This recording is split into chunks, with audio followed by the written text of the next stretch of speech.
amazing people. I am Ayushi Rawat and welcome to my channel.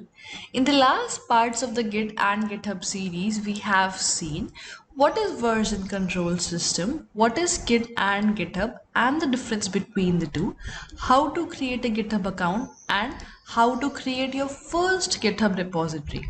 If you haven't watched the videos yet, I will link the playlist in the description box below. Now you know the drill. If you're new to my channel, please click the subscribe button and press the bell icon to never miss an update every time I upload a video. So with that being said, let's quickly dive right into the video.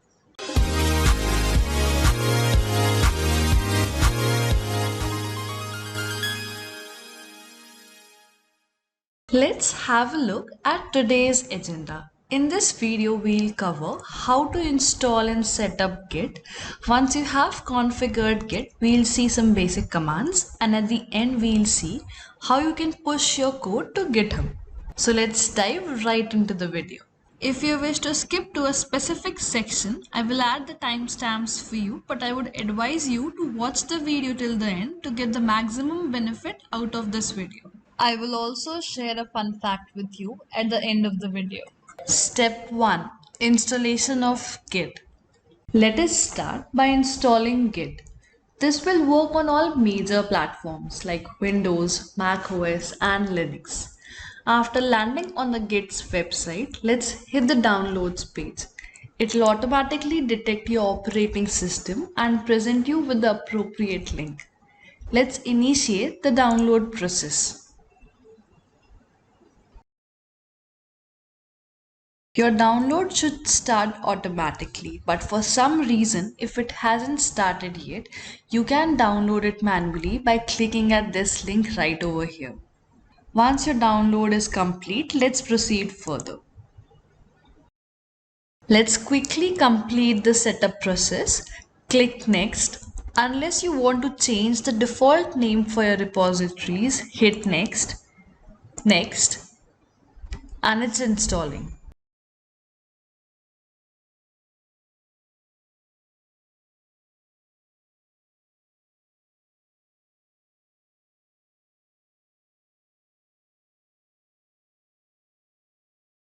I will uncheck the View Release Notes button and I'll click Finish. Step 2. Configuration of Git. Create a folder in your local machine where you will add in-sync data with Git. Each user usually maintains its own local copy that requires sync with the master repository. In order to configure Git, we will make use of two standard commands. Git config --global user.name enclosed by your Git username in double quotes is used to configure your Git username. Similarly, we will configure your email address. So for doing that, hit right click and select Git bash here. A new Git window will open. Now type in the commands we just discussed. Git config --global user.name followed by your Git username enclosed inside double quotes. Make sure to type in the command properly. If you add extra spaces, say for example a space between the hyphen and the global, the Git will not recognize the command. Once you have typed in everything correctly, hit enter. Now let's do the same for your email address. So git config --global user.email and let's pass in your email address here and now hit enter. That's it. That's all you have to do to configure Git. So I will keep it real simple for you. Let's revise what we have learned so far. We have learned how to create a GitHub account, a Git repository, and we have also learned how to install and configure Git in our local machine. Now let's run over a few basic commands.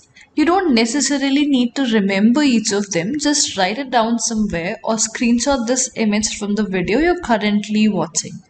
So the very first step is to initialize Git. This is a one-time step and is only required when you create a new repository. So use command git init to initialize a repository and hit enter. Once the command successfully execute, you will observe that a new folder is created with extension .git. This is a hidden folder and you will not be able to see it if you haven't enabled show hidden files and folders option. Once we are done with the initialization, we need to set up a connection between the Git repo and the local folder. So let's open a repository right here. Now let's copy the link to this repository. And now let's head back to our folder and open the Git bash. Here we will make use of command git remote add origin and paste the link that we just copied and hit enter. Now if you observe closely, at our repository we are branch main, but inside a git bash we are at branch master. So let's sync the branches. So for this we'll use command git checkout -p and branch name. On executing this command, it says switch to a new branch main. So now we have switched from master branch to main branch. If you're at the same branch in git bash as in the git repository, you can ignore this step. Once we add the correct branch, let's proceed further. It's considered a best practice to always ensure that the repository and the local folder are in sync. When we created a new repository, if you remember, we had opted in for a README file. So first things first, let's pull all the data in a local machine. So to do so, we'll make use of command git pull origin main. Let's type the command and hit enter. Now that the command has successfully executed, you should be able to see this readme file inside your local folder. Let's verify it. And now the data are in sync. Just make sure that you have access to internet to carry out this process. We need some data which we will then push to GitHub. So let's create a simple text file for the same.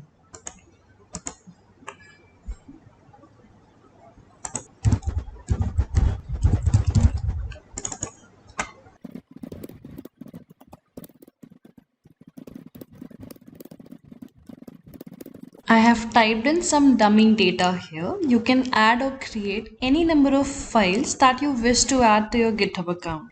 Once we have the data ready, let's save this file and open git bash once again.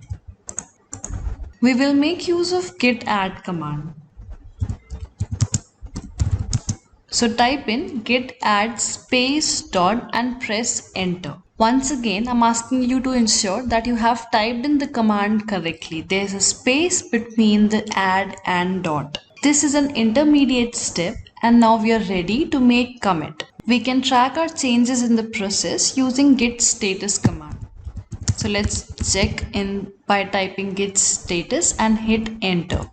So it reads on branch main, that is our head is pointing to main, changes to be committed, a new file is created, hello there.txt, and it says that this file is unstaged and we need to stage it. So to stage the file, we will make use of git commit command. So type git commit -m or -m and now pass in a message here. This message will be used later on to identify your commit. Always use meaningful messages inside commit commands. Adding a text file and hit enter. Now let's once again check the status using the status command. Now the status reads, there is nothing to commit, working tree is clean. That means we have successfully committed our changes. And now we are ready to push our code to GitHub. Excited? So make use of command git push origin master. So with the help of this command, everything that we have just committed will be pushed to GitHub. So let's have a quick recap and revise git commands with the help of a quick demo. This is a simple repository where I store all my Codeforces submissions. Step 1, open git bash. Step 2, run git init command if you're configuring it for the first time. Add origin if you're configuring it for the first time, and then make use of git pull command to get the data in sync. But if you observe, my data is already in sync here. So let's create a new dummy file. Let's name it dummy.txt and it says hello. Let's save. Now let's add everything. Let's commit the new changes.